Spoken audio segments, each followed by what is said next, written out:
පින්වතුනි මේ ගෞතම බුද්ධ ශාසනයේ මේ අවසාන යුගයේ ස්ත්‍රියකට ගැළවිල්ලක් තියෙනවා නම් පාරවල් දෙකක් තියෙනවා. කැමැති නම් ඔයාලා මේ පාරවල් දෙක විශ්වාස කරන්න. අකමැති නම් විශ්වාස නොකර ඉන්න. හැබැයි මේ පාරවල් දෙකෙන් ස්ත්‍රියට දුක ඉක්මව යන්න පුළුවන්. එකක් තමයි එක්කෝ එයා විවාහ වෙන්නේ නැතුව බ්‍රහ්මචාරීව හොඳ උපාසිකාවක් විදිහට ඉන්න ඕන. සිල් රැකගඩ ශාසනය වෙනුවෙන් පින් කර කර ඉන්න ඕන. බ්‍රහ්මචාරීව. පැහැදිලිද? ඔය එක ක්‍රමය.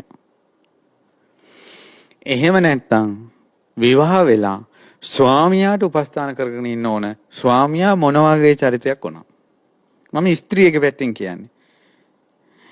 එක්කෝ විවාහ නොවි බ්‍රහ්මචාරීව හොඳට පින් කරගෙන ඉන්න ස්ත්‍රිය මේ ජීවිතේ කොච්චර දුක් විඳත් ඊළඟ ජීවිතේ එයා ඒ දුකින් ගැලවෙනවා. මේ කියන්නේ ස්ත්‍රියටම සංසාරෙටම දුකක් එන්න එපා කියන අනුකම්පාවෙන්.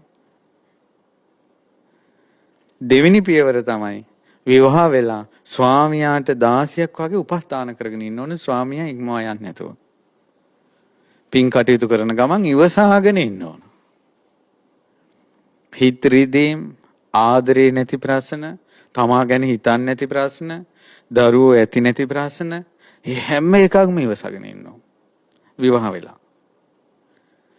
ඉන්නේ ඒ ක්‍රමෙන් මේ ජීවිතේ දුක් විඳින්න වේවි.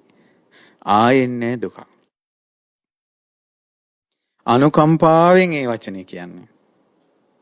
නැත්තම් ඒකත් දැන් ස්ත්‍රියට ස්ත්‍රී දුර්ගුණය මත වෙනවනේ. ඒ කියන්නේ යමක් අනුකම්පාවෙන් කිව්වමත් හිතන්නේ මට බැන්නා. ඔන්න අපිට ගැරෙව්වා. ස්ත්‍රීන් පහත් කළා කියෝ. එහෙම නෙවෙයි මෙතන තියෙන්නේ. මෙතන තියෙන්නේ මේකෙන් ගැලවෙන්න. මේ දුකෙන් ගැලවෙන්න.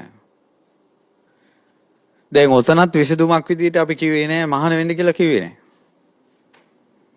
පියවර දෙකයි තියෙන්නේ කියලා කිව්වේ. එකක් බ්‍රහ්මචාරීව ශාසන වෙනුවෙන් මහන්සි වෙන්න. පින් කරන්න ගොඩාක්. දෙවෙනි එක එක්කෝ විවාහ වෙලා හොඳ විවාහ ජීවිතයක් ගත කරනවා. ස්වාමියා ඉක්මව යන්නේ නැතුව, පවුල් කඩා ගන්න නැතුව දාස වෙලා පින් කරගෙන ඉන්නවා. ඔය ක්‍රම දෙකෙන් ස්ත්‍රියකට මේ නරාවලෙන් ගොඩ යන්න පුළුවන්.